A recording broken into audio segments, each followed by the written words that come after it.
my channel. Thank you for always tuning in. I really do appreciate you all. I'm very excited about today, guys, because today is the day I'll be introducing my very new segment called Making Moves. If you've been watching my videos in the past 3 weeks, I've been advertising this new segment, which is starting today. So you can tell I'm really excited to be sharing this segment with you. Now, the idea behind this Making Moves is to interview and celebrate women who have made a difference in their field of interest.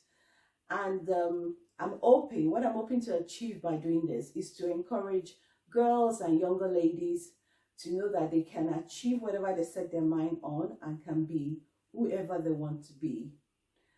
So today, my very first guest is a friend. She's a mathematician. She's a woman in STEM. She's a software developer. She's an author. And she's a British Nigerian of Igbo origin. So I'm really excited about this because this is close to home. She's by the name Pamela Leon-Mezue. Now, recently she had a book launch of one of her books that she's written, and yours truly was invited, and I, of course, graced the occasion. So today, guys, I'll be showing you the interview that happened straight after that book launch. Now, I'm hoping this interview will encourage anyone that's sitting on a gold mine, thinking of writing a book, of thinking of going into IT or STEM or any field at all, fashion, entertainment. I'm hoping this will encourage you to actually open up and go for gold. I went to the book launch, like I said earlier, and it was an amazing day. It was a good launch. Even the mayor of the town was at this event. It was really beautiful. And at the end of the interview, I'm going to show you some of the clips from the book launch. I just didn't turn up. I got myself one of the books as well. So I got the Java Parables Volume 1. She's presently working on Volume 2. My 12-year-old has read this and he really, really enjoyed it. I've shared this with my students as well as a teacher. My students are really interested in IT. I did share this with them and their parents were very happy. To get any of our books, she has them on Amazon. I'm going to leave all our details in the description box below. And without much ado, guys, I'm going to share this interview with you and the clips from the book launch. My name is Pamela Obiageliaku Leon-Mezue. I'm a software developer and an author. Yes, they're my very first books. They are book series. One series is for children and the other is for older readers.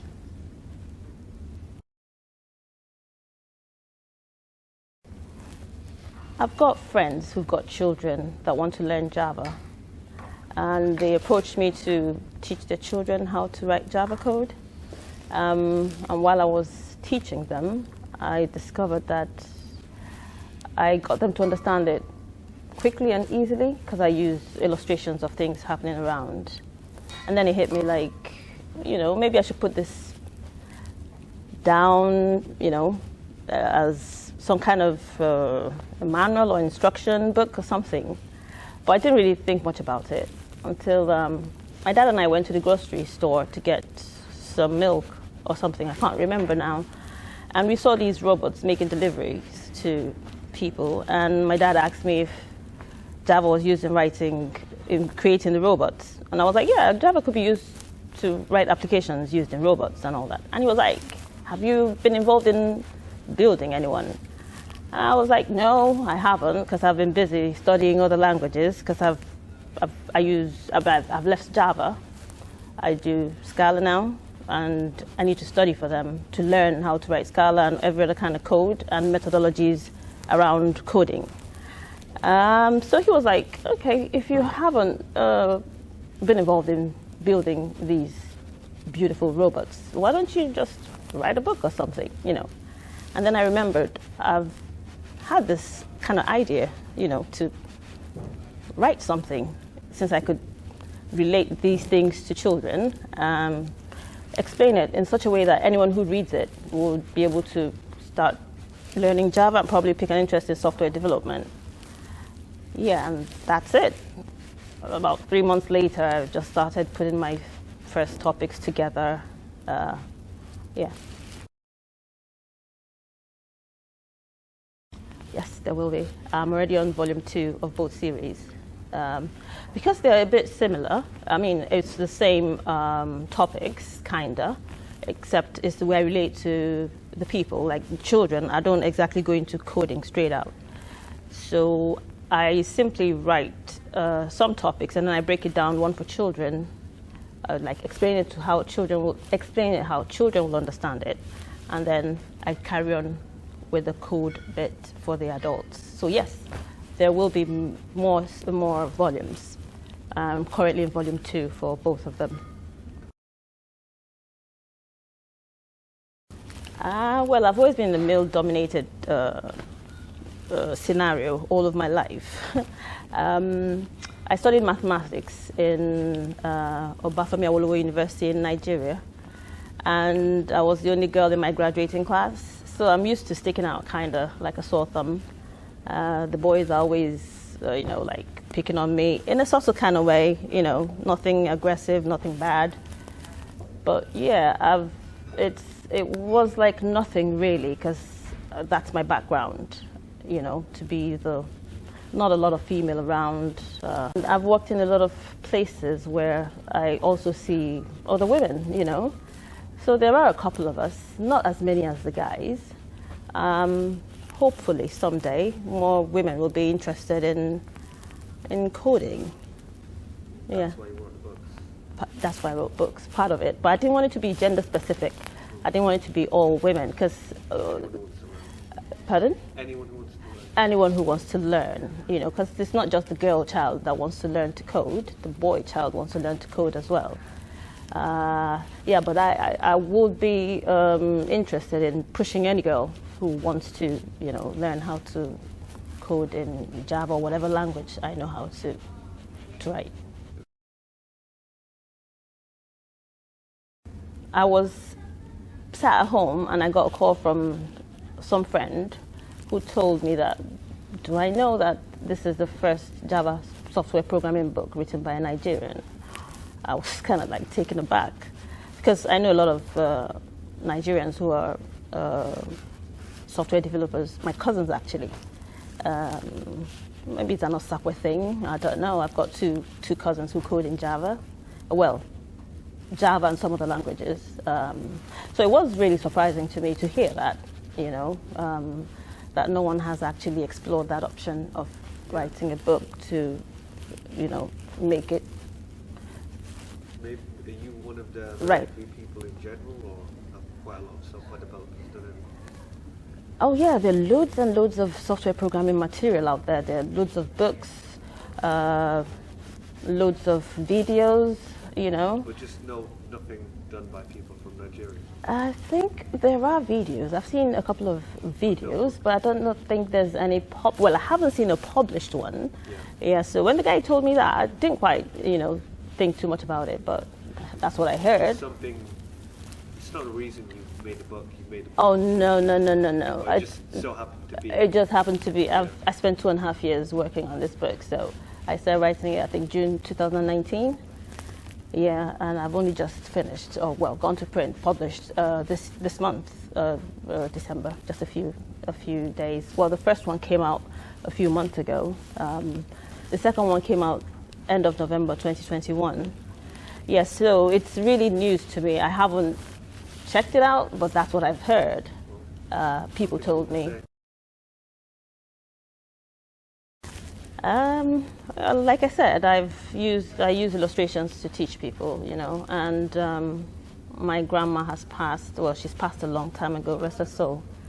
And she was such a sweet woman, and I just thought I could tell a story using an African setting, Nigerian to be precise. Actually, my hometown, Abacha, to be precise. I thought if I did that, I could show the world how. If I did that, I'll show the world what our culture is. I mean, it's a Java book, so people all around the world will read it. And whilst they're learning Java, they're also learning about our culture.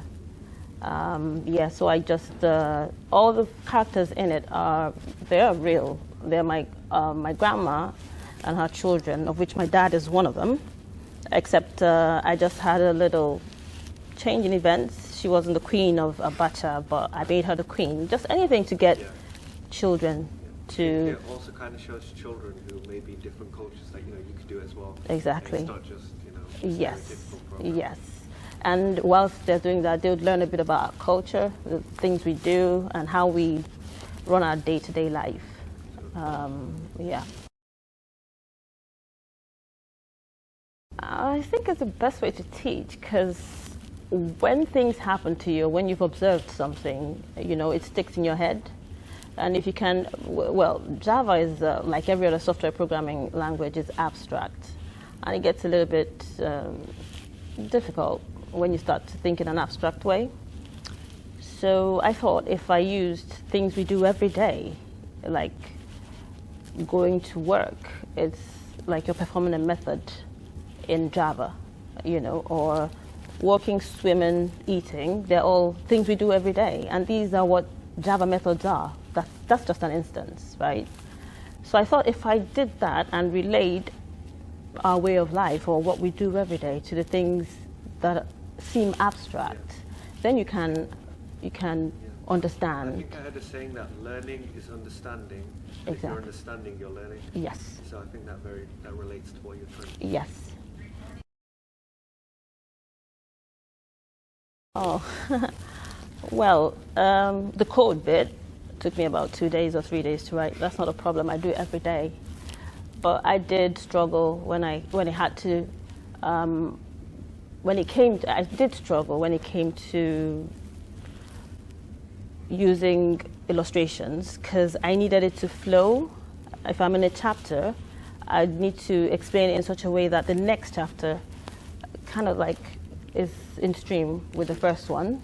Yeah, you kind of have to define what's going on. Yeah, kind of like set a precedence for what's coming. I think I heard Albert Einstein said if I had an hour to solve a problem, I'd spend 55 minutes defining it and the other 5 minutes solving it. Exactly. Because once it's defined, it's basically solved. Exactly.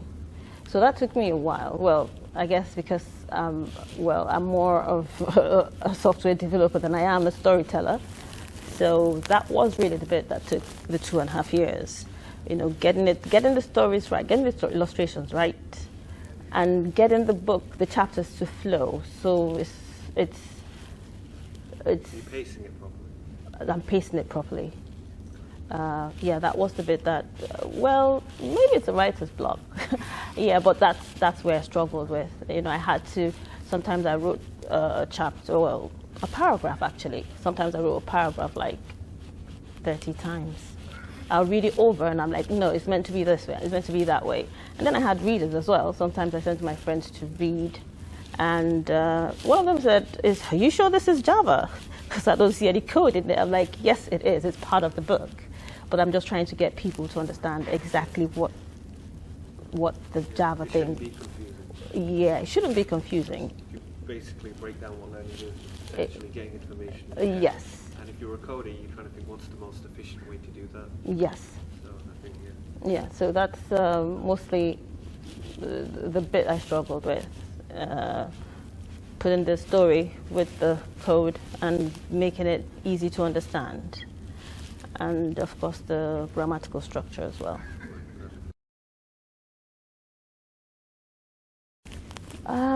Yes, I think if you set your mind to really writing, give it a try. I didn't know I could do it until I started.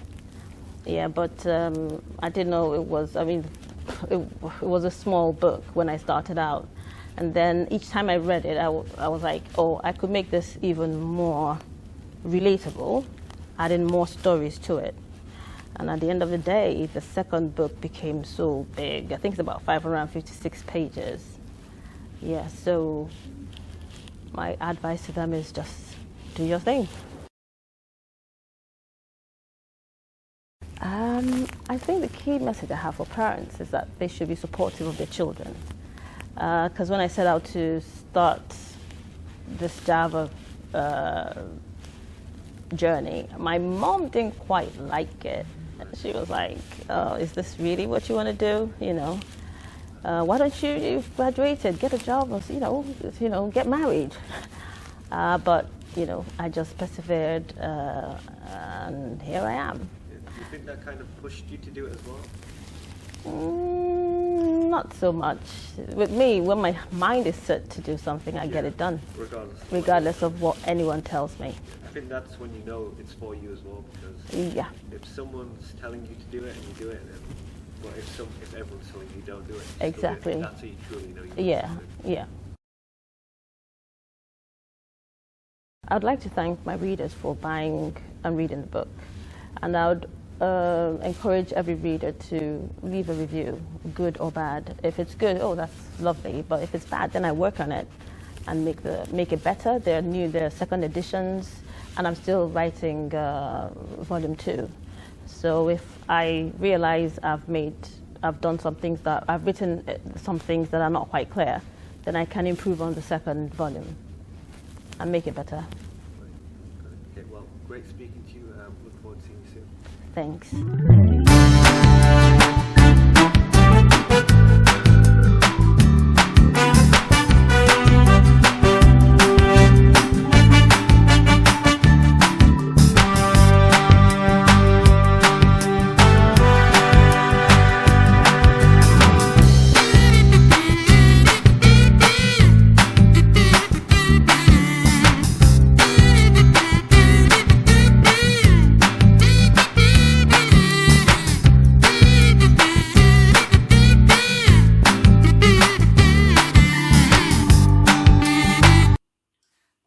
So much for watching. I hope you enjoyed everything we've seen today, and I hope you've gained one thing or the other from the interview to encourage you to go for gold. To my next making moves, guys, is bye for now. Bye, stay blessed.